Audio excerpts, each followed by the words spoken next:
Eles acharam que a tremedeira nas minhas mãos era sinal de cabeça fraca, mas esqueceram que essas mesmas mãos contaram dinheiro e fecharam contratos por 40 anos. Sou a Dona Odete, tenho 72 anos bem vividos e moro neste casarão no bairro da Muca, em São Paulo, desde que o bonde passava na rua de baixo. Meu genro colocou o papel na mesa achando que eu era uma velha gagá, mas ele acabou de assinar a própria sentença de despejo da minha vida. Era um domingo daqueles abafados, típicos de quando a chuva de verão ameaça cair, mas não cai, deixando o ar pesado, difícil de respirar.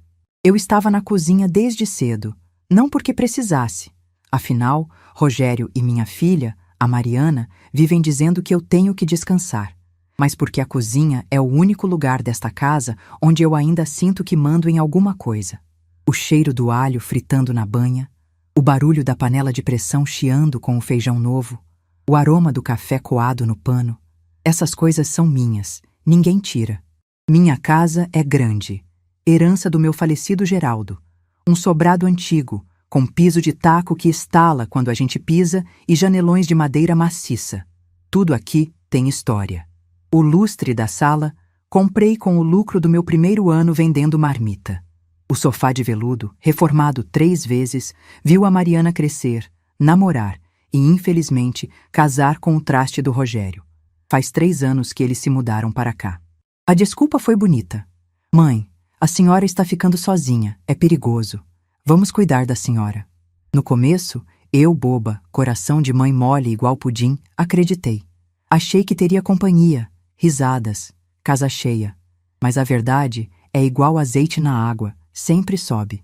Eles vieram porque o Rogério quebrou a 3ª empresa dele, vieram para economizar aluguel e aos poucos foram tomando conta de tudo. Naquele domingo, o clima no almoço estava diferente. Rogério, que geralmente mal levanta os olhos do celular para me pedir o sal, estava sorridente demais. Elogiou meu assado, serviu meu guaraná, perguntou da minha dor no ciático com uma preocupação que soava tão falsa quanto nota de R$3. A Mariana, minha filha, coitada, nem me olhava nos olhos. Ficava mexendo na comida, empurrando o arroz de um lado para o outro no prato, com aquele jeito de quem esconde arte. Dona Odete, a senhora está com uma cor ótima hoje, disse Rogério, limpando a boca com o guardanapo de tecido que eu bordei há 30 anos. Sabe, eu e a Mari estávamos conversando. Essa casa é maravilhosa, mas precisa de uma modernizada, não acha? Eu continuei mastigando devagar. Aprendi na vida que quem fala muito dá bom dia a cavalo. Deixei ele falar. O encanamento é antigo, a fiação... Deus me livre dar um curto-circuito aqui com a senhora dormindo. Ele fez uma cara de teatro, arregalando os olhos. Nós amamos a senhora demais para correr esse risco. E o que você sugere, Rogério? Perguntei, pousando o garfo. Minha voz saiu firme, apesar da idade. Uma reforma completa. Valorizar o patrimônio, entende? Transformar isso aqui numa mansão de revista. Eu tenho um projeto incrível, tenho os contatos, tenho os pedreiros, só falta um detalhe burocrático. Ele trocou um olhar rápido com a Mariana. Ela encolheu os ombros, parecendo diminuir na cadeira. Aquilo me doeu no fundo da alma. Minha menina, que eu criei com tanto suor, sendo cúmplice desse urubu. Rogério levantou-se, foi até a estante da sala e voltou com uma pasta azul. De dentro, tirou um maço de papéis. Colocou na mesa, afastando a travessa de maionese como se a comida atrapalhasse seus planos de grandeza. É coisa simples, sogrinha. Ele usou o diminutivo. Eu odeio quando usam diminutivo comigo. Parece que estão falando com criança ou com idiota. O banco exige a assinatura do proprietário para liberar o capital da reforma. Como a casa está no seu nome, a senhora só precisa dar um autógrafo aqui. Ele apontou para uma linha no final da página, onde estava escrito outorgante. É só para a reforma, viu? Coisa de 2 milhões. Vamos deixar isso aqui um palácio. A senhora nem vai reconhecer. 2 milhões. Ele falou o número com a boca cheia, como se fosse dinheiro de pinga. Ajeitei meus óculos de leitura, aqueles pesados, de aros grossos que ficam pendurados no meu pescoço por uma correntinha dourada. Puxei o papel para perto. Minhas mãos tremeram um pouco, é verdade. O Parkinson leve que o médico diagnosticou ano passado às vezes me trai. Rogério sorriu de canto, achando que a tremedeira era medo ou senilidade. Comecei a ler. As letras eram miúdas, aquelas letras de contrato feitas para enganar quem tem pressa. Não precisa ler tudo não, dona Odete, é aquele juridiquês chato de banco. A Mari já leu, né, amor? Ele cutucou a minha filha. É, mãe, é padrão, ela murmurou, a voz sumindo. Mas eu li. Não sou mulher de assinar papel em branco. Fui merendeira de escola pública, depois tive meu restaurante. Lidei com fornecedor pilantra, com fiscal corrupto, com gente que queria me passar a perna no troco do pão. Meus olhos cansados correram pelas linhas e meu estômago gelou, mas não foi pela comida. Não era um contrato de reforma. Era uma procuração de plenos poderes, uma alienação fiduciária. Ele estava pedindo um empréstimo gigantesco, usando a minha casa, o meu único bem, o teto que o Geraldo deixou para mim, como garantia. E o pior, havia uma cláusula ali no meio, escondida num parágrafo denso, que dava a ele o direito de vender o imóvel, caso julgasse necessário para a quitação da dívida. Rogério não queria reformar a casa para mim. Ele queria pegar 2 milhões no banco, provavelmente para cobrir as dívidas de jogo ou daquelas empresas fantasmas dele. E quando não conseguisse pagar, porque ele nunca paga nada, o banco tomaria a minha casa. Ele me jogaria na rua ou num asilo qualquer e ficaria com o troco. O golpe era perfeito. A sogra velha, viúva, que confia na filha, a assinatura trêmula num domingo de almoço em família. Senti um gosto amargo na boca. Gosto de fel. Olhei para a Mariana. Ela estava roendo a unha, um vício que ela tinha quando criança e que voltava sempre que estava nervosa. Ela sabia. Minha filha sabia que o marido estava armando para me tirar tudo. E ela calou. O silêncio dela gritava mais alto que qualquer ofensa. Naquele momento, algo quebrou dentro de mim. Não foi o amor de mãe, porque esse é uma praga que não morre nunca, mas foi o respeito, a confiança. A imagem da minha menininha de tranças se desfez, dando lugar a essa mulher fraca e conivente. Respirei fundo. O ar entrou rasgando meu peito. Eu podia ter gritado. Podia ter rasgado o papel na cara dele, jogado a travessa de maionese naquela camisa engomada. Podia ter expulsado os dois aos berros. Mas a vida me ensinou que o grito é a arma de quem não tem razão, ou de quem já perdeu a batalha. O silêncio é a arma de quem planeja a guerra. Rogério batucava os dedos na mesa, impaciente. E então, dona Odete? A caneta está aqui. É uma Montblanc, viu? Coisa fina. Ele me estendeu a caneta preta e brilhante. Olhei para ele, olhei bem no fundo dos olhos dele. Ele viu uma velhinha de cabelos brancos, vestindo um robe florido, com cheiro de naftalina e talco. Ele não viu a mulher que levantou às 4 da manhã por 30 anos para descascar batata. Ele não viu a leoa que defendeu a família quando o Geraldo ficou doente. Ele viu uma vítima. Vocês têm certeza que isso é o melhor para a casa? Perguntei com a voz mansa, quase ingênua. Certeza absoluta, minha sogra querida. Vai ficar um brinco. Valorização de 100%. Os olhos dele brilhavam de ganância. Está bem, eu disse. Se a Mariana diz que é bom, eu confio. Peguei a caneta. O peso dela era agradável. Rogério praticamente parou de respirar. Ele se inclinou para a frente, ansioso, como um cachorro esperando o osso cair da mesa. Posicionei a ponta da caneta na linha pontilhada. Minha mão parou de tremer por um segundo. Um milagre da raiva. Eu não assinei meu nome. Eu não escrevi Odete da Silva. Lembrei-me de quando o gerente do banco, o Sr. Cláudio, um homem honesto que cuida da minha conta há anos, me disse: Dona Odete, a senhora tem um crédito pré-aprovado excelente, mas cuidado com os golpistas. Hoje em dia, eles estão dentro de casa. Na época, eu ri. Hoje eu choro por dentro. Na linha da assinatura, com a caligrafia mais caprichada que consegui fazer, escrevi apenas um número. Um número que Rogério, na sua arrogância e pressa, talvez nem entendesse na hora, mas que faria sentido muito em breve. Escrevi: 101. É o artigo do Código Penal para estelionato. Soltei a caneta sobre o papel e sorri. Aquele sorriso de avó que acabou de fazer um bolo, mas que por trás esconde o segredo de um veneno. Pronto, meu filho. Empurrei o papel para ele, mas mantive minha mão sobre a parte assinada por um breve instante. Depois tirei rápido, fechando a pasta. Agora, se me dão licença, essa conversa de milhões me deu uma dor de cabeça. Vou me deitar um pouco. Rogério pegou a pasta com uma velocidade impressionante. Ele nem conferiu.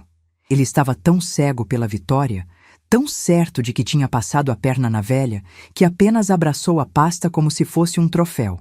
Claro, dona Odete, descanse. A senhora merece. Nós vamos cuidar de tudo, não se preocupe com nada. A louça é por nossa conta hoje. Mariana levantou os olhos, surpresa pela facilidade. Vi um alívio no rosto dela, seguido de uma sombra de culpa. Mas o alívio foi maior. Ela escolheu o lado dela. Eu escolhi o meu. Levantei-me da cadeira, apoiando-me na mesa para dar ênfase à minha suposta fragilidade. Caminhei devagar até o corredor, arrastando meus chinelos de pano. Ouvi, às minhas costas, o som de Rogério estourando uma rolha de vinho. Estavam comemorando. Estavam brindando com a pele do urso antes de caçar o bicho. Entrei no meu quarto e fechei a porta. Passei a chave. 2 voltas. O clique da fechadura foi o som mais satisfatório do dia. Meu quarto é meu santuário. Tem cheiro de alfazema e madeira antiga. Na cômoda, o porta-retrato com a foto do Geraldo sorrindo pareceu me dar força. Não deixa barato, Odete, parecia que ele dizia. Fui até a minha mesa de costura, uma Singer antiga de pedal que uso como escrivaninha. Abri a gaveta falsa, aquela que tem um fundo duplo que o Rogério nunca descobriu, e tirei meu caderninho de telefones. Não confio na memória do celular. Papel é documento. Meus dedos correram pelas páginas amareladas até a letra C. Cláudio. Gerente. Era domingo, eu sei. Mas Cláudio me deu o número do celular pessoal dele quando meu marido faleceu, dizendo que eu poderia ligar a qualquer hora em caso de emergência. E aquilo era uma emergência. Um incêndio criminoso estava consumindo minha família. Disquei o número no meu celular, aquele modelo antigo com botões grandes. Chamou 1, 2, 3 vezes. Alô? Dona Odete? Aconteceu alguma coisa? A voz de Cláudio soou preocupada. Aconteceu, meu filho, respondi. E minha voz agora não tinha nada de trêmula. Era fria e cortante como aço. Aconteceu que a cobra que eu criei tentou me picar. Cláudio, eu preciso que você bloqueie tudo. Minhas contas, meus investimentos, e coloque um alerta no cartório sobre a escritura da casa. E tem mais. Eu quero fazer uma denúncia de tentativa de fraude. Do outro lado da porta, ouvi risadas altas vindo da sala de jantar. Rogério devia estar fazendo planos de como gastar o dinheiro que nunca veria. Ele não sabia, mas a velha Gagá tinha acabado de puxar o tapete debaixo dos pés dele. O jogo tinha virado, e eu, Dona Odete, estava apenas começando a jogar. Dona Odete, a senhora tem certeza? Isso vai dar polícia, disse Cláudio. Olhei para a foto do Geraldo. Olhei para as minhas mãos enrugadas, mas fortes. Tenho certeza, Cláudio. Pode chamar quem for preciso. O circo vai pegar fogo, e dessa vez não sou eu quem vai se queimar. Desliguei o telefone e senti meu coração batendo na garganta. Parecia um pássaro preso querendo fugir da gaiola. O Cláudio, do outro lado da linha, tinha ficado mudo por uns segundos antes de concordar com tudo, sentindo o peso da minha voz. Eu não era mais a velhinha que levava bolo de fubá para os funcionários da agência. Eu era a cliente que exigia proteção contra os lobos que dormiam no quarto ao lado. Joguei o celular sobre a colcha de retalhos e me sentei na beirada da cama. Minhas pernas, que minutos antes pareciam de chumbo, agora formigavam com uma energia que eu não sentia há muito tempo. Era a adrenalina. A mesma que eu sentia quando o fiscal da prefeitura aparecia na porta do meu restaurante querendo propina, ou quando o fornecedor de carne tentava me entregar peça de segunda, cobrando preço de primeira. Lá fora, na sala de jantar, o barulho das taças brindando continuava. Ouvi a risada escandalosa do Rogério. A nossa nova vida, ele gritou. Aquilo entrou nos meus ouvidos como vidro moído. Eles estavam bebendo o meu vinho, na minha mesa, comemorando o meu enterro, enquanto eu ainda respirava. Fechei os olhos e respirei fundo, sentindo o cheiro de madeira antiga do meu quarto. Esse quarto viu muita coisa. Viu o Geraldo chegar do trabalho sujo de graxa, viu a Mariana dar os primeiros passos cambaleantes em direção ao armário, Viu minhas lágrimas nas noites em que não sabíamos se teríamos dinheiro para pagar a luz. Eles esqueceram quem eu sou. Levantei-me e fui até o espelho da penteadeira. O reflexo me mostrou uma senhora de cabelos brancos, com rugas profundas marcando o canto da boca e dos olhos. A pele do pescoço já estava flácida e as manchas de idade nas mãos eram como um mapa do tempo. Mas, se olhasse bem, lá no fundo das pupilas escuras, a Odete de 40 anos atrás ainda estava lá. A Odete que acordava às 3:30 da manhã para pegar o ônibus lotado até o Ceasa. Eu carregava sacos de batata nas costas quando o ajudante faltava. Eu negociava preço de cebola com feirante casca-grossa e nunca abaixava a cabeça. Lembrei-me de 1992. A inflação comia o salário da gente antes mesmo de cair na conta. O dinheiro virava pó. Eu tinha acabado de abrir a marmitaria da Odete num buraquinho de parede na Rua da Moca. O Geraldo tinha sido demitido da fábrica e estava em depressão, sentado no sofá, olhando para o nada. A Mariana era pequena, precisava de aparelho nos dentes, precisava de livros, precisava de futuro. Todo mundo dizia: Dona Odete, fecha as portas, o país quebrou. Mas eu não fechei. Eu acordava mais cedo. Eu fazia o molho de tomate render com cenoura batida para ficar mais nutritivo e mais barato. Eu vendia fiado para os operários porque sabia que eles me pagariam quando recebessem, e eles pagavam. Porque respeitavam a minha luta. Eu construí esta casa tijolo por tijolo. Cada taco desse chão foi pago com calo na mão e dor nas costas. O lustre da sala não foi presente de ninguém. Foi comprado no mês em que bati o recorde de vendas de feijoada. E agora, esse moleque, esse Rogério, que nunca pregou um prego numa barra de sabão, acha que pode me passar a perna? Ele acha que porque usa terno e fala palavras difíceis é mais esperto que eu? Coitada da velha, eles devem pensar.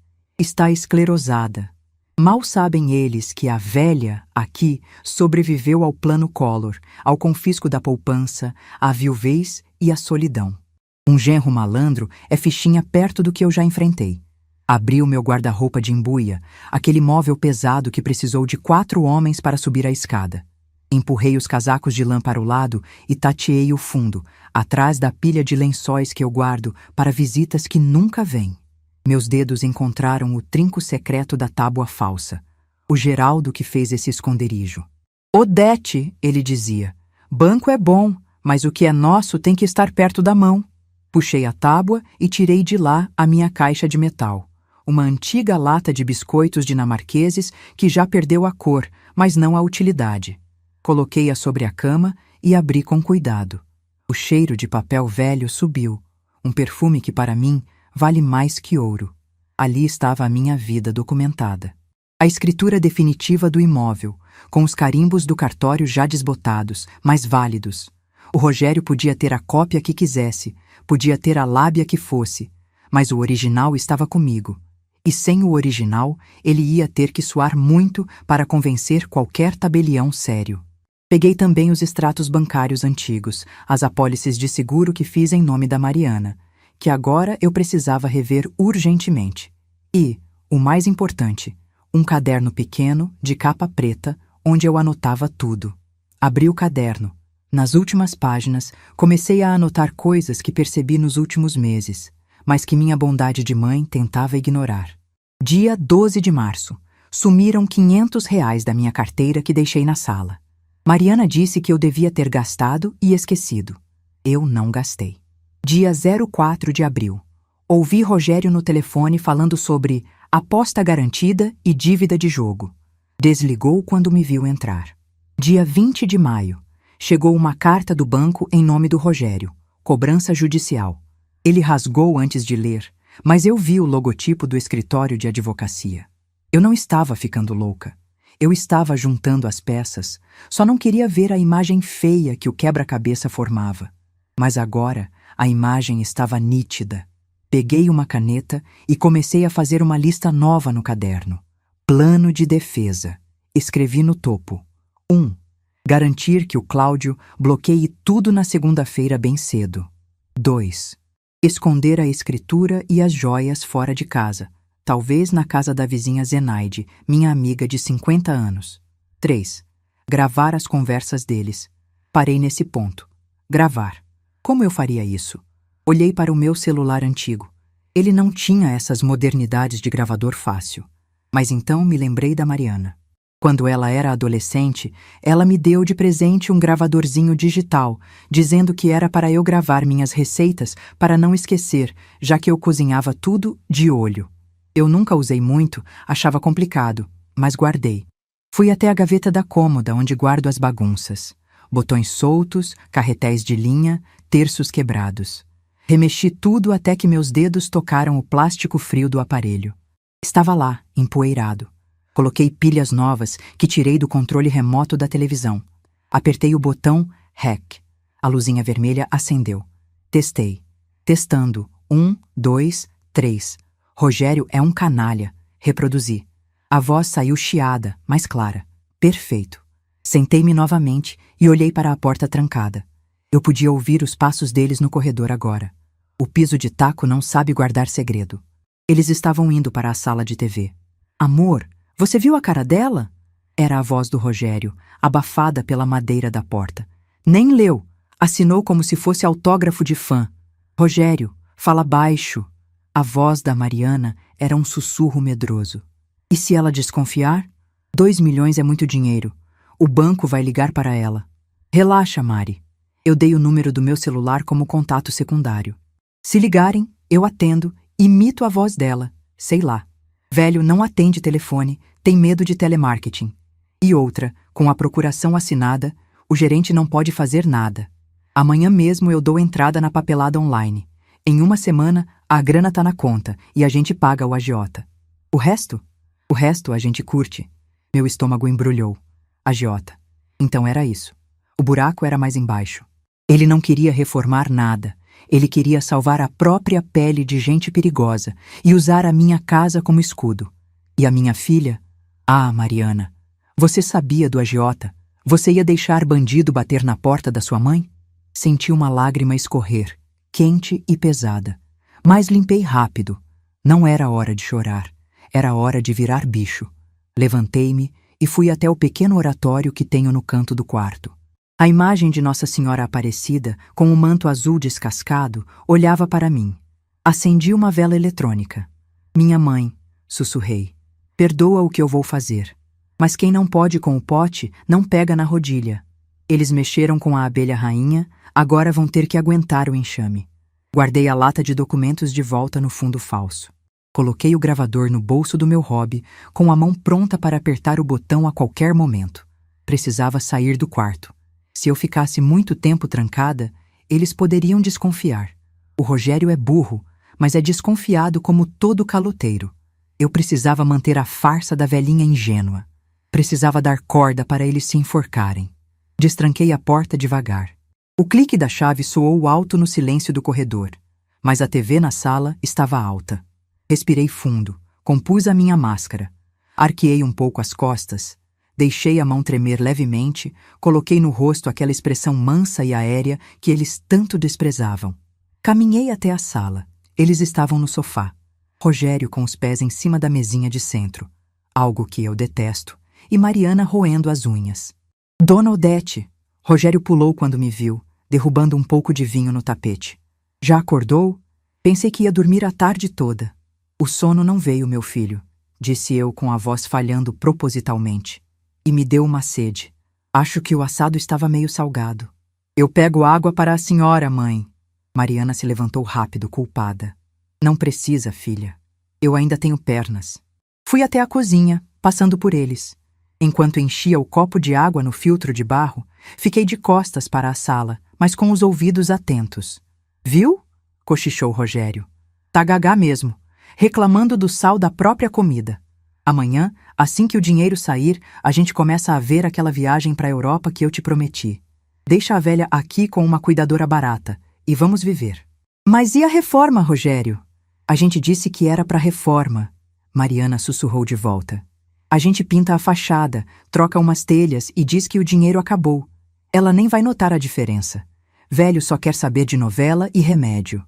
Apertei o copo de vidro com tanta força que tive medo de quebrá-lo na minha mão. A raiva era um combustível potente. Eles achavam que eu era descartável. Um estorvo que vinha com uma herança. Voltei para a sala, bebendo a água devagar. Rogério, chamei. Ele me olhou com aquele sorriso de plástico. Diga, sogrinha. Aquele papel que eu assinei. Fiz uma pausa dramática. Vi os olhos dele se arregalarem de pânico. O coração dele deve ter falhado uma batida. Era para começar a obra quando mesmo? Ele relaxou, soltando o ar. Ah, o mais rápido possível. O banco é meio lento, sabe como é burocracia, mas eu vou pressionar eles. Quero ver essa casa linda antes do Natal. Que bom, sorri. Eu sempre sonhei em ver essa casa arrumada. O Geraldo ia gostar. Com certeza, dona Odete. O Geraldo ia estar orgulhoso da gente. Ele disse sem nenhum pudor. Tive vontade de vomitar. Falar o nome do meu marido com aquela boca suja de mentiras. Bom, vou me sentar lá fora um pouco, tomar um fresco. A cabeça ainda dói, avisei. Fique à vontade. A casa é sua. Por enquanto. Ele murmurou a última parte tão baixo que achou que eu não ouviria. Mas eu ouvi. Saí para a varanda da frente. A noite estava caindo. A Rua da Muca começava a ficar iluminada pelos postes de luz amarela. Sentei na minha cadeira de balanço de vime, aquela que range ritmicamente. Nhec, nhec, nhec. Olhei para o jardim. Minhas roseiras estavam precisando de poda. As ervas daninhas cresciam entre as pedras portuguesas da calçada, assim como na minha vida. Eu deixei o mato crescer, deixei a praga se instalar, achando que era flor. Mas agora eu tinha a tesoura na mão. Toquei o bolso do hobby, sentindo o gravador. Toquei o outro bolso, onde estava a chave do meu quarto. Eu tinha o 171 assinado no papel. Tinha o gerente do banco avisado. Tinha a gravação deles confessando o golpe e o descaso. E tinha algo que eles não contavam: tempo. Eles tinham pressa. O agiota devia estar cobrando. Quem tem pressa, tropeça. Eu não tinha pressa. Eu tinha paciência de quem cozinha feijoada em fogo baixo. Vi um carro da polícia passar devagar na rua. A luz vermelha girando, refletindo nas janelas da minha casa. Por um segundo, pensei em chamar os policiais ali mesmo, fazer um escândalo. Mas não. Seria fácil demais. O Rogério ia inventar uma desculpa, ia dizer que foi mal entendido. A Mariana ia chorar e implorar. Não. A humilhação deles tinha que ser pública e legal. Tinha que ser irreversível. Eu precisava que o Rogério fosse ao banco. Precisava que ele tentasse usar o papel. Precisava que ele cometesse o crime de fato. A tentativa é uma coisa, a consumação é outra. Se ele entregasse aquele papel com o 171 e tentasse fraudar, ele sairia de lá algemado. Mas eu precisava garantir que ele não olhasse o papel antes. Voltei para dentro. Rogério tinha deixado a pasta azul em cima da mesa de centro enquanto via futebol. Era um risco enorme. Se ele abrisse a pasta agora, veria o número escrito e o jogo acabava antes de começar. Ele ficaria furioso, poderia ficar violento. Eu precisava tirar aquela pasta dali, ou garantir que ele não a abrisse. Rogério, meu filho, disse eu parando na porta da sala. Essa pasta aí na mesa. Não é perigoso deixar documentos importantes assim jogados? Vai que cai vinho, ou a faxineira joga fora sem querer amanhã? Ele olhou para a pasta, depois para mim. A senhora tem razão, dona Odete. Olha só, sempre cuidadosa. Ele pegou a pasta, beijou a capa azul. Isso aqui é o nosso passaporte para o futuro. Vou guardar no cofre lá de cima agora mesmo. Ele subiu as escadas correndo. Suspirei, aliviada. No cofre, ele não olharia. Ele só pegaria a pasta amanhã de manhã, na pressa de ir ao banco. A ganância o deixava cego para os detalhes. Ele estava tão confiante na vitória que não conferiu a arma do crime. Olhei para a Mariana, que continuava no sofá, olhando para o celular sem ver nada. Filha, chamei. Ela levantou a cabeça. Os olhos estavam vermelhos. Será que ela chorou enquanto eu estava na varanda? Oi, mãe. Você está feliz? Perguntei, direto no ponto. Ela tremeu. Claro, mãe. Por que não estaria? A gente vai reformar a casa. Vai ficar tudo bom. É, eu disse com um tom enigmático. Vai ficar tudo como tem que ser. O que é do homem, o bicho não come. E o que é plantado, a gente colhe. Ela engoliu em seco. Eu vi o medo nela. Mas o medo dela não era suficiente para me parar. Ela escolheu o marido em vez da mãe. Agora, ela ia ter que lidar com a escolha. Boa noite, Mariana. Vou me recolher. Amanhã o dia vai ser longo. Tenho a impressão de que teremos grandes surpresas. Virei as costas e caminhei para o meu quarto, sentindo o olhar dela queimando na minha nuca. Entrei, tranquei a porta de novo e me deitei. O sono não viria fácil, eu sabia, mas eu precisava descansar. Amanhã, quando o sol nascesse, a Dona Odete viúva e aposentada daria lugar à Dona Odete estrategista. Eles queriam guerra? Pois teriam. E na minha casa, quem dá as cartas sou eu. Fechei os olhos e pela primeira vez no dia, sorri de verdade. Um sorriso perigoso. O Rogério ia ter uma surpresa muito desagradável quando o gerente do banco abrisse aquela pasta. E eu estaria na primeira fila para ver o tombo. Amanhã, o circo pegaria fogo. E eu já estava com o fósforo na mão. Acordei com o galo da vizinha cantando, um som que na Muca de hoje briga com o barulho dos ônibus na avenida. Eram 5 da manhã. Meus olhos se abriram não por falta de sono, mas por excesso de propósito. O corpo velho reclama. Uma dorzinha na lombar, o joelho estalando igual madeira seca. Mas a cabeça estava tinindo, afiada como a faca que eu usava para desossar frango no restaurante. Hoje era o dia. O dia em que o esperto ia descobrir que o buraco é mais embaixo. Levantei devagar para não fazer a cama ranger. Vesti meu roupão de chenille, aquele bem surrado que o Rogério chama de trapo, e fui para a cozinha. A casa estava em silêncio, aquele silêncio mentiroso de quem esconde segredos nas paredes. Passei o café. Fiz questão de fazer bem forte, aquele levanta defunto, porque eu precisava estar acesa. Enquanto a água fervia, olhei para a porta do quarto deles, ainda fechada. Devem estar sonhando com iates e viagens para Paris, coitados. Mal sabem que o destino deles é a fila do desemprego ou a grade da delegacia. Quando o cheiro do café invadiu a casa, ouvi passos. Era o Rogério. Ele entrou na cozinha já de terno e gravata, o cabelo empapado de gel, exalando um perfume importado que enjoava até estômago de avestruz. Ele parecia elétrico, os olhos vidrados, uma alegria nervosa que me dava nojo. Bom dia, minha sogra querida. Ele quase gritou, vindo me dar um beijo na testa. Desviei fingindo que ia pegar o açúcar e o beijo estalou no ar. Bom dia, Rogério. Caiu da cama? Perguntei, mexendo a colher na xícara com a mão trêmula, mantendo o teatro. Negócios, Dona Odete. O mundo é de quem acorda cedo. Hoje é o dia da virada. Ele esfregou as mãos. Vou passar no banco assim que abrir. Aquele papel? A senhora sabe onde está? Apontei para o balcão da copa, onde a pasta azul repousava, inocente e mortal. Está ali, meu filho. Do jeito que você deixou. Nem mexi, tenho medo de estragar documento importante. Ele correu até a pasta, pegou-a e a apertou contra o peito. Meu coração deu um salto. Será que ele vai abrir? Se ele abrisse agora e visse o 171, a casa cairia aqui mesmo, na cozinha, e eu teria que lidar com um homem furioso e desesperado. Segurei a respiração, mas a arrogância é um véu que cega. Rogério estava tão certo de que eu era uma velha inútil e submissa que nem se deu ao trabalho de conferir. Para ele, eu era apenas um carimbo necessário, um obstáculo burocrático que ele já tinha vencido. Ótimo, ótimo! Ele olhou para o relógio de pulso, um daqueles dourados e enormes que parecem falsos. Vou indo. Tenho que pegar o trânsito da radial antes que trave tudo. A Mariana vai acordar mais tarde, deixa ela descansar. Vai com Deus, Rogério, disse eu, e completei em pensamento. Porque o diabo já está te esperando na esquina. Ele saiu porta afora, girando a chave do carro. Ouvi o motor arrancar com pressa. Assim que o portão eletrônico fechou, minha postura mudou. A coluna endireitou, a mão parou de tremer. Tomei um gole longo do café preto e amargo. O gosto da batalha. Fui até a janela e vi o carro dele dobrar a esquina. Tinha ido, com a bomba relógio no banco do passageiro.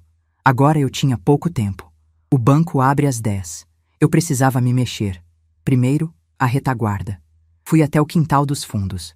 A grama estava alta, mas minhas roseiras resistiam. Encostei no muro baixo que divide minha casa da casa da Zenaide. A Zenaide é daquelas vizinhas que sabem a cor da calcinha que você estendeu no varal, mas tem um coração de ouro e uma lealdade canina. Zenaide. Chamei baixo, batendo uma pedra no muro. Psiu. Zenaide. Ouvi o barulho de chinelos, e logo a cabeça dela, com os bobs no cabelo, apareceu por cima do muro. Credo, Odete! Aconteceu alguma coisa? Mataram alguém? Os olhos dela brilhavam de curiosidade. Ainda não, mas quase, respondi rápido. Zenaide, preciso que você guarde uma coisa para mim. Questão de vida ou morte. E bico calado, hein? Nem pro padre você conta. Passei a lata de biscoitos dinamarqueses por cima do muro. Ela pegou, sentindo o peso. O que tem aqui, mulher? Ouro. Minha vida, Zenaide. A escritura da casa e umas joias. Se acontecer alguma coisa comigo, você entrega isso na mão da polícia ou do meu advogado. Não entrega para a Mariana, nem para aquele marido dela, nem que a vaca tussa. Entendeu? Zenaide ficou séria. Ela viu no meu rosto que a brincadeira tinha acabado. Pode deixar, Odete. Vou esconder no fundo do saco de ração do cachorro. Ninguém mexe lá. Mas me conta. O genro aprontou? Aprontou e vai pagar. Depois te conto tudo. Agora preciso correr. Voltei para dentro. A casa estava silenciosa. Mariana ainda dormia. Pobre menina rica, dormindo em cima de um vulcão. Subi as escadas na ponta dos pés e fui até o quarto de hóspedes, que o Rogério tinha transformado em escritório. A porta estava encostada. Entrei. O cheiro de cigarro ali era forte, embora eu tivesse proibido fumar dentro de casa. Na mesa, uma bagunça de papéis, copos de café sujos e tickets de aposta esportiva. Comecei a revirar as gavetas. Eu precisava de mais munição. O áudio era bom, o papel assinado era ótimo, mas eu queria saber o tamanho do buraco. Queria saber quem era o agiota. Na última gaveta, debaixo de umas revistas de carro, achei um caderno de espiral. Abri. Não eram anotações de reforma. Eram listas de nomes e valores. Betão, 50k, vencido. Turco, 120k, urgente. E numa página solta, um rascunho de venda da minha casa. Valor de mercado, 2,5 milhões. Venda rápida, queima, 1,8 milhão. Comissão do corretor, 6%. Senti o sangue ferver nas têmporas. Ele já estava cotando a venda. Queima. Ele ia queimar 40 anos de trabalho do Geraldo e meu por preço de banana para salvar a própria pele. Arranquei a página, dobrei e coloquei no sutiã. Era o lugar mais seguro do mundo. Ninguém revista uma senhora de 72 anos ali. Saí do quarto e tranquei a porta por fora com uma chave mestra que eu guardava desde que a casa foi construída. Deixei ele pensar que perdeu a chave. Fui para o meu quarto, tirei o roupão e vesti minha armadura. Um conjunto de saia e blazer cinza que eu usava para ir à prefeitura renovar o alvará do restaurante. Sapatos de salto baixo, confortáveis, mas que faziam um tec-tec de autoridade no chão. Coloquei meus óculos, peguei minha bolsa de couro preto e chamei um táxi pelo telefone fixo. Não confio nesses aplicativos. Vai que o Rogério rastreia. Mariana! Gritei do pé da escada. Mariana! A porta do quarto dela se abriu. Ela apareceu de pijama, com o rosto inchado e olheiras profundas. O que foi, mãe? Que gritaria é essa? Estou indo no mercado municipal comprar bacalhau. Deu vontade de fazer uma bacalhoada. Volto lá para o meio-dia. Ela nem desconfiou. Para ela, eu era só a mãe cozinheira, preocupada com o almoço. Tá bom, mãe. Cuidado na rua. Cuidado deve ter quem deve, minha filha. Quem não deve, não teme. Soltei a frase e saí antes que ela pudesse processar. O táxi chegou rápido. O motorista, um senhor simpático, quis puxar conversa sobre o tempo, mas eu cortei. Moço, toca para a Avenida Paz de Barros. Tenho um encontro marcado com a justiça. Ele me olhou pelo retrovisor, sem entender, e acelerou. Cheguei ao banco às 9h30. A agência ainda estava fechada para o público, mas eu via o movimento dos funcionários lá dentro através do vidro fumê. A porta giratória estava travada. Toquei a campainha lateral. O segurança, um rapaz parrudo que eu conhecia de vista, veio até o vidro. Pois não, senhora. Abrimos às 10. Sou Odete da Silva. Tenho horário com o Cláudio. É urgente. Ele franziu a testa, mas falou no rádio. Segundos depois, a porta de vidro se abriu e o próprio Cláudio veio me receber. Ele estava pálido. Dona Odete, entre, por favor. A agência estava gelada, com aquele cheiro de dinheiro e carpete limpo. Cláudio me guiou rapidamente para a sala dele, nos fundos, longe dos caixas. Sente-se, dona Odete. Aceita uma água? Um café? Não quero nada, Cláudio. Quero saber se está tudo pronto. Cláudio sentou-se na cadeira giratória e suspirou, passando a mão pelos cabelos ralos. Dona Odete, eu fiz o que a senhora pediu. Bloqueei as contas de investimento e coloquei um alerta vermelho no sistema sobre qualquer movimentação com a escritura do imóvel. Mas a senhora tem certeza que quer fazer isso desse jeito? Se o seu genro apresentar o documento falso, eu tenho obrigação legal de chamar a polícia na hora. Vai ser um escândalo. O banco vai virar um circo. Olhei para ele, ajeitando a bolsa no colo. Cláudio, escândalo é o que ele está fazendo com a minha família dentro de casa. Eu quero que ele sinta o peso da lei. Quero que ele sinta vergonha. Entendo. Cláudio olhou para o computador. Ele ligou agora há pouco, confirmando que viria às 10h15. Disse que estava trazendo a autorização final. Ele está vindo, confirmei. E ele acha que vai sair daqui milionário. Quando ele me entregar o papel, Cláudio hesitou. A senhora disse que escreveu um número. O que a senhora escreveu? Dei um sorriso fino. Você vai ver, Cláudio. Mas preciso te pedir uma coisa. Eu não quero estar aqui na sala quando ele entrar. Eu quero ver a cara dele, mas não quero que ele me veja. Pelo menos não no começo. Cláudio olhou em volta. A sala dele tinha uma parede de vidro com persianas e, ao lado, uma pequena porta que dava para o arquivo morto, onde guardavam pastas antigas. A senhora pode ficar ali no arquivo. Deixe a porta entreaberta. Vai ouvir tudo. Mas, dona Odete, é perigoso. Se ele ficar violento, tenho segurança lá fora. E eu tenho isso aqui. Tirei o gravador do bolso e coloquei sobre a mesa dele. Quero que essa conversa seja gravada em estéreo. A minha gravação e a das câmeras do banco.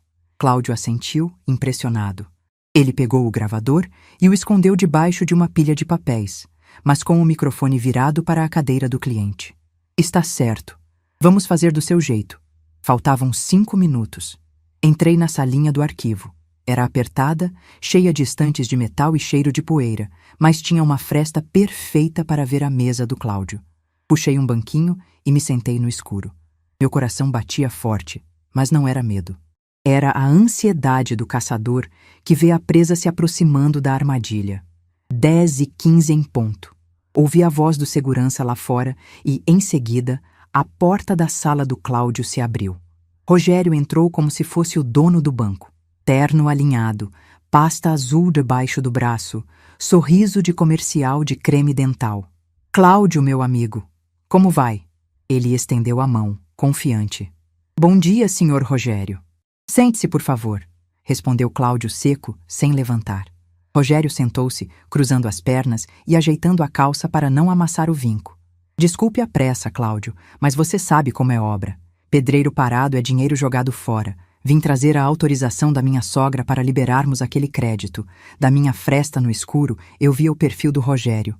Ele nem suava. A mentira saía da boca dele com uma naturalidade assustadora. A dona Odete não pôde vir? Perguntou Cláudio, seguindo o roteiro. Ah, coitada. Hoje ela amanheceu indisposta. Labirintite, sabe? A idade chega para todos. Mas ela assinou tudo ontem, no almoço de domingo, com a maior alegria. Ela quer muito ver essa casa reformada. É o sonho dela. Senti uma pontada de raiva. Usar minha saúde e meus sonhos como desculpa para o roubo. Canalha, pensei. Entendo, disse Cláudio, com a voz profissional. O senhor trouxe o documento? Aqui está. Rogério colocou a pasta azul na mesa e a empurrou para Cláudio. Assinado e pronto. Pode rodar o contrato. Cláudio pegou a pasta. O momento parou no tempo. Eu ouvia o tic-tac do relógio na parede. Cláudio abriu a pasta devagar. Vi os olhos do gerente descerem pelo papel. Ele leu o cabeçalho, leu as cláusulas abusivas que o Rogério tinha inserido e, finalmente, seus olhos chegaram à linha da assinatura. Houve uma pausa. Um silêncio pesado. Cláudio levantou os olhos e encarou Rogério. Senhor Rogério, tem certeza que a dona Odete leu este documento? Absoluta. Leu tudo, de cabo a rabo. Por quê? Algum problema com a firma? Cláudio fechou a pasta suavemente, mas manteve a mão sobre ela. Não é a firma, Sr. Rogério. É a assinatura. É um tanto incomum. Rogério riu, nervoso. Ah, a tremedeira, né? Parkinson é fogo. Mas é a letra dela, garanto. Não parece tremedeira, disse Cláudio, num tom de voz que fez o sorriso do Rogério vacilar. Parece um recado. Recado? Do que você está falando? Libera logo isso, Cláudio. Eu tenho pressa. Senhor Rogério, eu não posso aceitar este documento. Como não pode? Rogério levantou a voz, a máscara de bom moço caindo. Ele se inclinou na mesa, agressivo. O banco prometeu. A casa vale 3 vezes o valor do empréstimo. A velha assinou. Olha aí. Eu estou olhando, disse Cláudio, calmo como uma rocha. Ah, e o que eu vejo aqui não é uma assinatura de consentimento. É um código penal. Rogério piscou confuso. O quê? Abra a pasta, senhor Rogério. Veja o que a sua sogra escreveu. Rogério bufou, irritado, e puxou a pasta de volta com violência. Ele a abriu. Seus olhos procuraram o final da página. Eu me inclinei na fresta. Queria ver. Eu precisava ver. O rosto do Rogério mudou de cor. Do bronzeado artificial para um branco cera e depois para um vermelho pimentão. As mãos dele começaram a tremer de verdade, não como as minhas. Ele encarou o número escrito em tinta preta, firme e desenhada. 700 mar. Mas o que é isso? Gaguejou ele. Ela deve ter se confundido. Ela é velha, Cláudio. Ela não sabe o que faz. Escreveu um número qualquer. O artigo 171 do Código Penal Brasileiro define o crime de estelionato, recitou Cláudio, a voz ecoando na sala pequena. Obter para si ou para outrem vantagem ilícita em prejuízo alheio, induzindo ou mantendo alguém em erro. Acho que a dona Odete sabe muito bem o que faz, senhor Rogério. Rogério levantou-se num pulo, derrubando a cadeira. Isso é um absurdo. Ela está louca? Eu vou processar esse banco. Eu vou. O senhor não vai a lugar nenhum, interrompeu Cláudio, porque o sistema de segurança já foi acionado. Nesse momento, a porta da minha salinha se abriu. Eu não aguentei. Não podia deixar o Cláudio com toda a diversão. Saí das sombras, ajeitando meu blazer, com a postura de uma rainha entrando no tribunal. Rogério virou-se para mim, os olhos arregalados, a boca aberta num ó perfeito de choque. Ele parecia ter visto um fantasma. Bom dia, Rogério, disse eu, com a voz mais doce e venenosa do mundo. Pensei que você tinha dito que eu estava com labirintite. Engraçado. Eu me sinto ótima. Ele olhou para mim, depois para o papel com o 171, depois para o Cláudio. O cérebro dele tentava processar como a velhinha que fazia bolo de fubá tinha se transformado naquela mulher de ferro parada na frente dele. Dona Odete, ele balbuciou recuando um passo. A senhora entendeu tudo errado. Eu posso explicar. Dei um passo à frente. O som do meu salto tec no chão foi como um tiro. Explicar o quê, meu filho? Perguntei sorrindo. A reforma de 2 milhões? Ou a dívida com o turco que você quer pagar com o teto da minha casa? Ele congelou. A menção ao nome do agiota foi o golpe final. Ele sabia que eu sabia de tudo. A execução silenciosa estava completa. A armadilha tinha funcionado perfeitamente. Ele entrou andando como um leão e agora estava encolhido como um rato. Mas o barulho da sirene da polícia se aproximando lá fora indicava que o silêncio estava prestes a acabar. Sente-se, Rogério, ordenei, apontando para a cadeira caída. A gente precisa conversar. E dessa vez, quem segura a caneta sou eu. Ele não se sentou. Ele olhou para a porta de saída, medindo a distância. O desespero tomou conta do rosto dele. O jogo tinha virado e a peça principal do tabuleiro agora estava encurralada. Eu respirei fundo, sentindo o ar condicionado gelado limpar meus pulmões. A parte difícil tinha acabado. Agora começava a parte divertida. A revelação. Acho melhor você não correr, avisei, vendo os músculos da perna dele se contraírem. O segurança lá fora é amigo do Cláudio. E ele não gosta de gente que engana a viúva. Rogério olhou para mim com um ódio puro, cru. O genro carinhoso tinha desaparecido. Ali estava o monstro.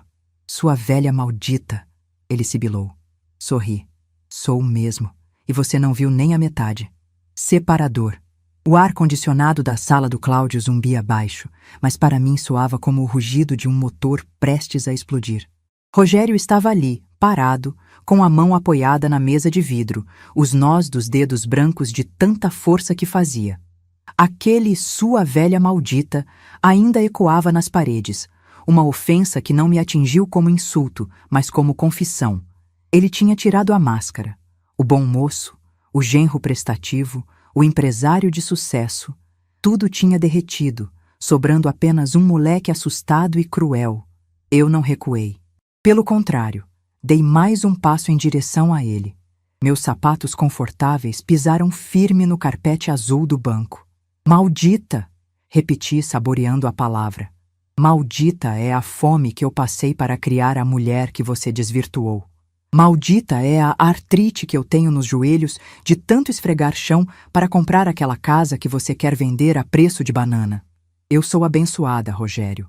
Abençoada porque Deus me deu olhos para ver e coragem para agir antes que você me deixasse na sarjeta. Cláudio, o gerente, levantou-se devagar, mantendo uma postura protetora entre mim e o Rogério.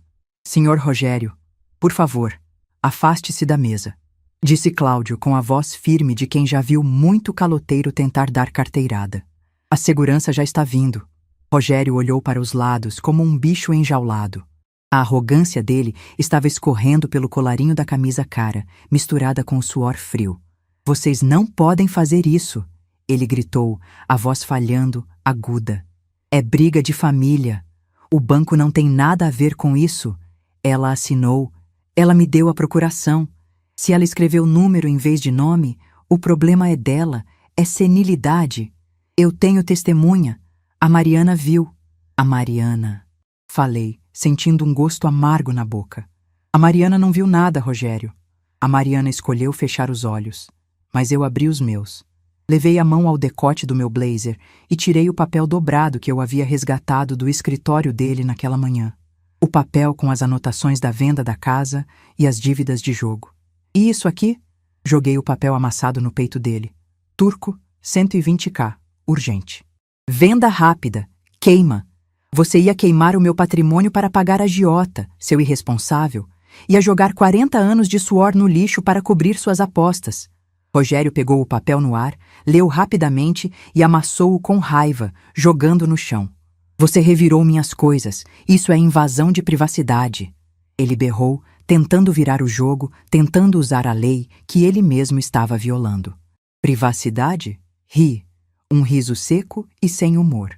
Você mora na minha casa, come da minha comida, dorme debaixo do meu teto e quer privacidade para planejar meu despejo? Na minha casa, Rogério, não tem rato que faça ninho sem eu saber. Nesse momento, a porta da sala se abriu com estrondo. 2 policiais militares entraram, acompanhados pelo segurança parrudo do banco. O clima na sala pesou toneladas. A farda cinza impõe respeito até em quem se acha acima do bem e do mal. O que está acontecendo aqui?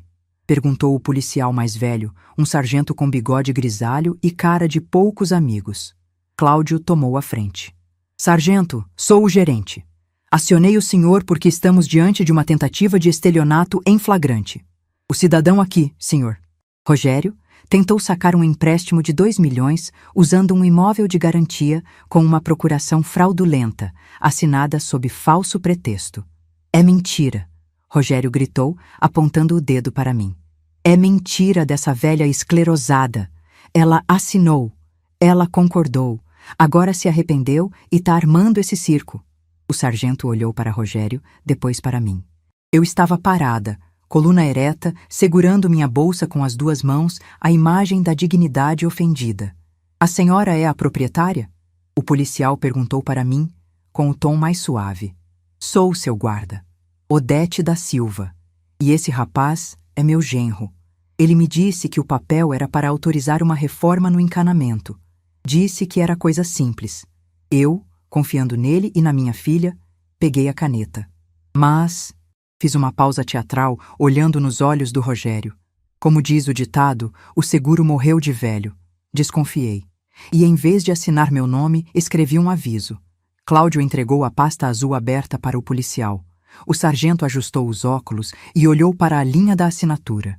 Um sorriso discreto apareceu debaixo do bigode dele quando viu o 171. 171, leu o policial em voz alta. É, rapaz. A senhora aqui conhece o Código Penal melhor que muito advogado. Rogério estava pálido. Ele tentou sorrir para o policial, aquele sorriso de malandro que acha que resolve tudo na conversa. Seu guarda, veja bem, é uma brincadeira interna nossa, coisa de família. A dona Odete tem um humor peculiar. A gente se entende. Vamos deixar isso pra lá. Eu rasgo o papel e vou embora, tudo certo? Sem ressentimentos. Ele fez menção de pegar a pasta da mão do policial. O sargento recuou e colocou a mão no coldre, num movimento sutil, mas claro. O senhor não vai a lugar nenhum. Tentativa de estelionato também é crime. E pelo que estou vendo aqui, com o agravante de ser contra a pessoa idosa. O Estatuto do Idoso não perdoa, meu amigo. Mas eu não peguei o dinheiro. Rogério estava desesperado agora, suando em bicas. Não houve crime. Não saiu 1 centavo da conta. Graças à esperteza da dona Odete, interveio Cláudio. Mas a intenção, a falsidade ideológica, a coação moral, está tudo aqui. E temos as gravações das câmeras de segurança. E a gravação de áudio que a dona Odete fez. Cláudio puxou o pequeno gravador que estava escondido sob a pilha de papéis e apertou o play. A voz do Rogério encheu a sala, límpida e cruel. Velho, não atende telefone, tem medo de telemarketing. E outra, com a procuração assinada, o gerente não pode fazer nada. A gente pinta a fachada, troca umas telhas e diz que o dinheiro acabou. Ela nem vai notar a diferença. O silêncio que se seguiu à gravação foi sepulcral. Rogério parecia ter diminuído de tamanho. Ele olhava para o chão, incapaz de encarar qualquer um de nós. A prova era irrefutável. A própria voz dele o condenava. O senhor está preso, disse o sargento, tirando as algemas do cinto. O som do metal clicando foi a música mais triste e mais justa que já ouvi. Rogério não resistiu. Ele estendeu os pulsos, derrotado. Mas antes que pudessem levá-lo, ouvimos uma comoção no saguão do banco. Rogério! Rogério! Onde ele está? Era a Mariana. Meu coração falhou uma batida. Eu não queria que ela visse isso, mas ao mesmo tempo, ela precisava ver. Cláudio deve ter ligado para ela no momento em que a polícia chegou, ou talvez o próprio Rogério tenha mandado uma mensagem no desespero. A porta se abriu novamente e minha filha entrou, descabelada, vestindo uma calça de moletom e uma camiseta velha, como se tivesse saído da cama direto para o inferno. Ela parou no meio da sala, os olhos arregalados, vendo o marido algemado. — O que é isso? Soltem ele! Ela gritou, correndo para abraçar o Rogério. O policial a barrou com o braço. — Calma, senhora. O rapaz está detido. Mariana virou-se para mim. Os olhos dela estavam cheios de lágrimas, mas também de acusação. — Mãe, o que a senhora fez? Por que chamou a polícia? Era só conversar. A gente ia resolver. O Rogério não fez por mal. Ele estava desesperado, mãe. Ele ia perder tudo. Aquilo doeu mais do que qualquer tapa. Minha filha, sangue do meu sangue, defendendo o homem que queria nos deixar na rua. Ela sabia do agiota. Ela sabia de tudo e compactuou. Ele ia perder tudo, Mariana? Perguntei, minha voz tremendo pela primeira vez. Não de medo, mas de mágoa. E para ele não perder o dele, você aceitou que ele roubasse o meu teto, a herança do seu pai? Não era roubo, era um empréstimo. Ele ia pagar, ela soluçava. Pagar como? Gritei, perdendo a paciência. Com dinheiro de jogo? Com dinheiro de golpe? Acorda, Mariana. Esse homem te cegou. Ele te usou como escudo. E você me entregou de bandeja para ele. Fui até a mesa e peguei o gravador novamente. Você ouviu o que ele disse sobre mim, Mariana? Que eu sou velha, que eu não ia notar a diferença? Que iam me deixar com uma cuidadora barata enquanto vocês viajavam para a Europa? Mariana olhou para Rogério. Ele desviou o olhar. Você disse isso? Ela sussurrou para ele. Rogério não respondeu. Apenas olhou para a parede com a mandíbula travada. Ele disse, filha, e disse muito mais. Disse que estava esperando eu morrer. Disse que eu era um estorvo. E você estava lá, na sala, ouvindo tudo e concordando com o silêncio. Mariana cobriu o rosto com as mãos e começou a chorar copiosamente. Um choro de vergonha, de culpa, de quem sabe que não tem perdão. O sargento pigarreou. Dona Odete, precisamos levar o detido para a delegacia para lavrar o flagrante. A senhora precisa ir junto para prestar depoimento. Eu vou, disse eu, ajeitando meus óculos. Vou até o fim do mundo se for preciso. Os policiais começaram a conduzir Rogério para fora da sala. Quando ele passou por mim, parou por um segundo. Nossos olhares se cruzaram. Não havia mais arrogância nos olhos dele, apenas um ódio frio e uma promessa muda de vingança. Mas eu não baixei a cabeça. Sustentei o olhar até ele ser empurrado para o corredor. Saímos da sala do gerente e entramos no saguão do banco. O banco agora estava aberto ao público. Havia uma fila de pessoas nos caixas, gente do bairro, gente que me conhecia. A dona Zezé da padaria estava lá. O senhor Antunes da banca de jornal também. Todos pararam para olhar. O silêncio tomou conta do banco. Viram Rogério, o genro doutor, saindo algemado, escoltado por 2 policiais. E viram a mim, Dona Odete, caminhando logo atrás de cabeça erguida, com a minha bolsa de couro e meu passo firme. Rogério tentou esconder o rosto, abaixando a cabeça, mas a vergonha já estava estampada. O cochicho começou. Olha lá, não é o genro da Odete?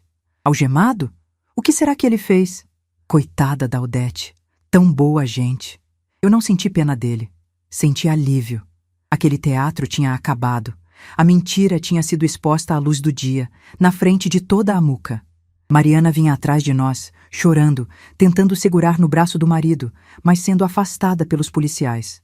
Ela parecia uma menina perdida, sem rumo. Saímos na calçada ensolarada da Avenida Paz de Barros. O carro da polícia estava parado com o giroscópio ligado, chamando a atenção de quem passava. Eles colocaram Rogério no banco de trás da viatura. Ele teve que se curvar todo, desajeitado, perdendo o resto de dignidade que lhe sobrava. O sargento abriu a porta da frente para mim. A senhora quer ir na viatura, Dona Odete? Olhei para o banco de trás, onde Rogério estava encolhido. Olhei para a Mariana, que estava parada na calçada, soluçando, sem saber se entrava no carro ou se corria. Não, meu filho, respondi ao policial. Eu não ando com bandido. Vou pegar um táxi. Encontro vocês na delegacia. Virei-me para a Mariana. Ela me olhou com olhos de súplica. Mãe, eu posso ir com a senhora? Respirei fundo. O coração de mãe queria abraçar, queria consolar, queria dizer que ia ficar tudo bem. Mas o coração da mulher que foi traída, da matriarca que quase perdeu o teto, falou mais alto. Ela precisava aprender. A dor ensina o que o amor não consegue explicar. Não, Mariana, disse eu com a voz embargada, mas firme. Você escolheu o seu lado quando viu aquele papel e ficou calada.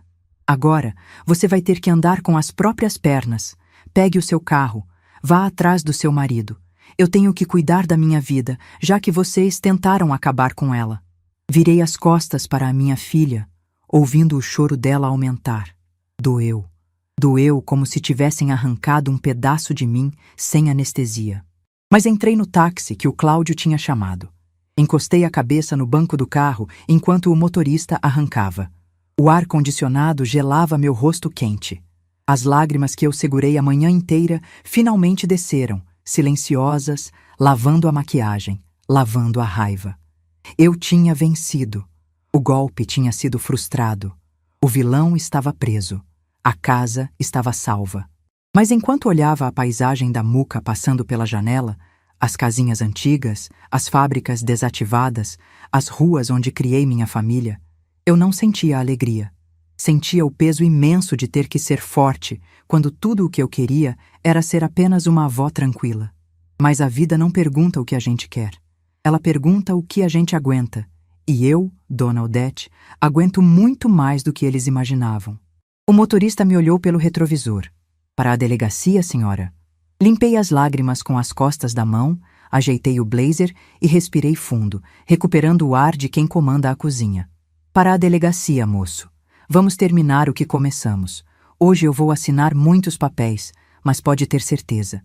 Em nenhum deles vai ter o número 171. A justiça tarda, dizem. Mas na minha mão, ela chega a galope e não pede licença. A delegacia tinha aquele cheiro azedo de café velho, misturado com desinfetante barato e desesperança. Fiquei sentada num banco de madeira dura por quase 2 horas, com minha bolsa no colo, vendo o vai e vem de advogados apressados e gente chorando. Mariana estava no canto oposto, roendo as unhas até a carne viva, com os olhos inchados de tanto chorar. Ela não ousava olhar para mim. A vergonha, quando é verdadeira, pesa mais que cimento nas costas. Quando o delegado me chamou, entrei na sala de cabeça erguida. Contei tudo. Entreguei o gravador.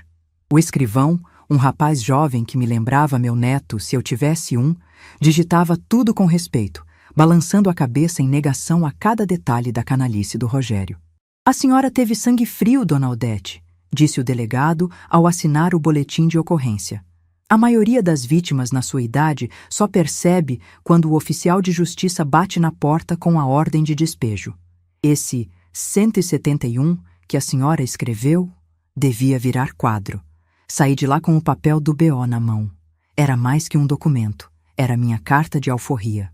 Rogério ficaria detido, pelo menos até a audiência de custódia, mas com o flagrante e a tentativa de estelionato contra idoso, o advogado dele ia ter que rebolar. E o tal agiota, o turco? Bem, esse agora era problema dele. Quem planta vento, colhe tempestade, e o Rogério tinha acabado de colher um furacão. Na saída, o sol da tarde batia forte na calçada da Mouca. Mariana veio atrás de mim, parecendo uma criança que se perdeu na feira. Mãe, ela chamou, a voz fraca. O advogado disse que a fiança vai ser alta. A senhora pode ajudar? É só um empréstimo. Ele vai pagar, eu juro. Parei. Respirei fundo o ar poluído da avenida, que para mim parecia o ar mais puro da montanha, porque era o ar da liberdade. Virei-me devagar. Mariana, disse, olhando no fundo dos olhos dela, aqueles olhos castanhos que herdarão do Geraldo, mas que não tinham a firmeza do pai. Você ouviu o que aquele homem disse na gravação? Que eu era um estorvo? Que ia me largar com uma cuidadora barata? Ele estava nervoso, mãe. Ele ama a gente. Não, minha filha. Ele ama o dinheiro que a gente tem. Ou melhor, que a gente tinha, porque na mão dele vira pó. E você ama a ilusão de ser rica. Você prefere fechar os olhos e viver de mentira a arregaçar as mangas e viver de verdade. A senhora vai deixar ele preso? Ela parecia incrédula. Eu não prendi ninguém. Ele se prendeu sozinho com a ganância dele. E sobre a fiança, ajeitei a alça da minha bolsa. Nem que eu tivesse o dinheiro sobrando. Nem um centavo. Acabou, Mariana. A fonte secou. A velha Gagá fechou a torneira. Ela começou a chorar de novo, um choro birrento. E eu? Para onde eu vou? A casa está no seu nome, o carro está apreendido. Você tem 2 pernas e 2 braços saudáveis, respondi, dura como a vida me ensinou a ser. A casa é minha. Se você quiser voltar para lá hoje, pode. O quarto de solteira é seu. Mas tem regras. O Rogério não pisa mais nem na calçada. E a partir de amanhã, você vai procurar emprego. Chega de viver de aparência.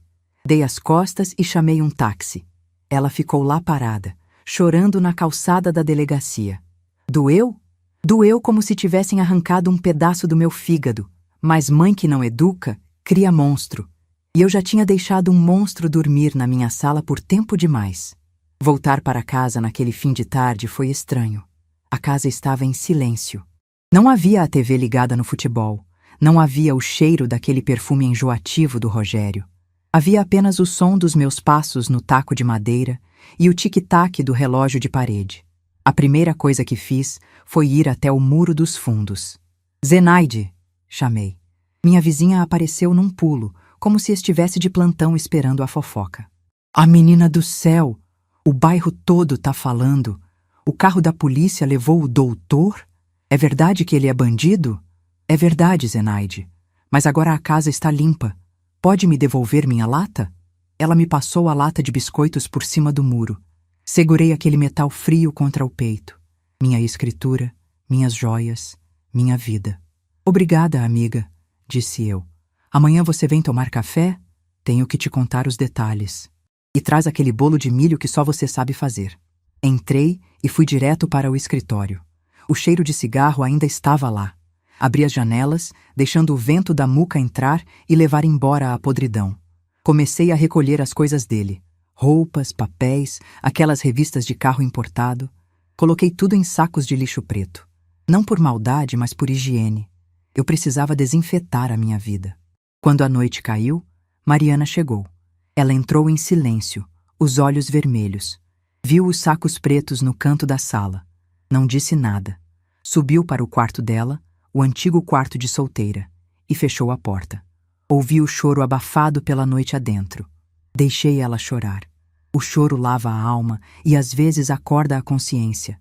Eu dormi naquela noite como não dormia há anos. Sem remédio, sem medo, sem a sensação de que havia um ladrão dentro de casa. Dormi o sono dos justos. Os meses seguintes foram de reconstrução. Não da casa, mas da dignidade. O processo correu. Rogério conseguiu um habeas corpus depois de uma semana, pagou fiança com dinheiro que deve ter pego com algum outro coitado e sumiu no mundo. Dizem as más línguas que ele fugiu para o interior, fugindo do agiota. O banco, por incrível que pareça, não só cancelou a operação, como me mandou uma carta de desculpas e um buquê de flores, agradecendo por eu ter evitado uma fraude maior. O gerente Cláudio virou meu amigo pessoal. Volta e meia passa aqui para tomar um café e comer uma empada. Ah, as empadas. Um dia, acordei com aquela energia antiga borbulhando no peito. Olhei para a minha cozinha grande, para o forno industrial que eu tinha comprado na época do restaurante e que estava parado. Pensei, por que não? Comecei devagar. Empada de palmito, empada de frango com catupiry. Coloquei uma plaquinha simples no portão. Aceitam-se encomendas, empadas da Dona Odete. No começo, foi só a Zenaide que comprou. Depois, a vizinha da frente. Depois, o pessoal do escritório de contabilidade da esquina. Em 2 meses, eu não dava conta das encomendas. A minha massa podre, aquela que desmancha na boca, virou a sensação do bairro. E a Mariana? Bem, a Mariana teve que aprender a ser gente. No começo, ela ficou deitada na cama, deprimida, esperando que o príncipe encantado, ou o sapo golpista, voltasse para salvá-la. Eu não levei café na cama. Não lavei a roupa dela. Quer comer, filha? Tem arroz e feijão no fogão. Mas o shampoo acabou. E se você quiser outro, vai ter que comprar. Foi duro. Houve gritos, houve acusações de que eu era uma mãe cruel. Mas eu aguentei firme, rezando o meu terço toda noite para Nossa Senhora me dar força para não ceder. Um dia, ela desceu as escadas vestida com uma roupa simples, sem maquiagem. Mãe, a padaria da esquina está precisando de atendente. O senhor Manuel disse que paga um salário mínimo e o vale-transporte. Senti meu coração dar um salto, mas mantive a cara de paisagem. É um começo, Mariana. Trabalho honesto não mata ninguém. Seu pai sustentou essa casa com graxa na mão. Ela foi. Voltou com os pés inchados e reclamando da coluna. Mas voltou com o dinheiro do pão. E no fim do mês, quando ela colocou R$ 300 na mesa para ajudar na conta de luz, eu vi algo nos olhos dela que eu não via há muito tempo. Orgulho. Orgulho de si mesma. Ela não era mais a esposa do Dr. Rogério. Ela era a Mariana, balconista, que pagava as próprias contas. A relação com o Rogério acabou em divórcio litigioso. Ele tentou pedir pensão, acreditem se quiserem, alegando que tinha ajudado a administrar o patrimônio. O juiz riu na cara do advogado dele. Com as provas que eu tinha, ele saiu sem direito nem as cuecas que deixou para trás. 1 ano se passou desde aquele domingo fatídico. Hoje é domingo de novo. O sol está brilhando lá fora, iluminando as paredes da casa que finalmente foram pintadas. Não com o dinheiro do banco, nem com empréstimo fraudulento. Foram pintadas com o lucro das minhas empadas e com a ajuda da Mariana, que lixou as paredes no fim de semana. Pintamos de amarelo ouro, uma cor viva, alegre, para espantar o mal-olhado. Estamos na cozinha. O cheiro é de lasanha, a preferida do Geraldo. Mariana está cortando a salada. Ela parece mais velha, tem uns fios de cabelo branco aparecendo que ela não pintou, e as mãos estão um pouco ásperas do trabalho. Mas ela sorri. Um sorriso verdadeiro, não aquele sorriso nervoso de quem esconde segredos. Mãe, o Cláudio ligou, diz ela, temperando a alface. Disse que os rendimentos da sua aplicação nova renderam mais que a poupança. Ele quer vir aqui te explicar na segunda. Aquele Cláudio não perde uma chance de vir comer minha empada de graça. Brinco, mexendo o molho. Mas pode deixar ele vir. Homem honesto é bem-vindo. Olho para a minha casa. O piso de taco brilha, encerado com carinho. O lustre da sala, aquele que eu comprei com tanto suor, está aceso, refletindo a luz em cristais que parecem diamantes. Muitos acharam que eu estava acabada. Que aos 72 anos, a vida era só esperar a morte chegar sentada na cadeira de balanço. O Rogério achou que eu era uma folha seca que ele podia pisar e esmagar. Eles esqueceram que folha seca pega fogo e que árvore velha tem raiz profunda. Eu não reformei a casa para transformá-la num palácio de revista, como o Rogério queria. Eu reformei a minha vida. Tirei o mofo, tirei a infiltração, reforcei as vigas. A campainha toca. Deve ser a Zenaide, vindo para o almoço. Eu atendo! Grita Mariana, enxugando as mãos no avental. Fico sozinha na cozinha por um instante. Olho para a foto do Geraldo na estante da copa. Viu só, meu velho? Sussurro. A onça ainda tem dente, e a cria aprendeu a caçar. Pego a travessa de lasanha fumegante. O peso é familiar e reconfortante nas minhas mãos. Minhas mãos tremem um pouquinho, é verdade. O Parkinson está aqui, companheiro indesejado. Mas essas mãos não deixam a peteca cair. Essas mãos assinaram 171 num papel e salvaram um legado. Caminho até a sala de jantar. A mesa está posta. Toalha de renda branca, pratos de louça que eram da minha mãe. Tudo simples, tudo nosso. Sento-me na cabeceira. É o meu lugar. Sempre foi. E enquanto eu tiver fôlego e juízo, ninguém me tira daqui. Aprendi que a velhice não é o fim da linha. É só uma fase onde a gente para de se preocupar em agradar os outros e começa a defender o que é certo. Eles tentaram me passar para trás, mas esqueceram que quem anda devagar observa melhor o caminho. Sirvo um copo de guaraná e levanto um brinde silencioso a mim mesma, a Dona Odete da Silva. A merendeira, a empresária, a mãe, a avó, a guerreira. O papel que o Rogério me deu valia 2 milhões de reais em dívidas. O papel que eu escrevi valeu a minha liberdade. Sorrio. A lasanha está no ponto. A vida, apesar dos pesares, é gostosa demais para ser desperdiçada com gente ruim. Vamos comer. Chamo, com a voz forte que ecoa pela casa amarela. E pela primeira vez em muito tempo, o eco que volta é de paz. A reforma acabou. A fundação nunca esteve tão sólida.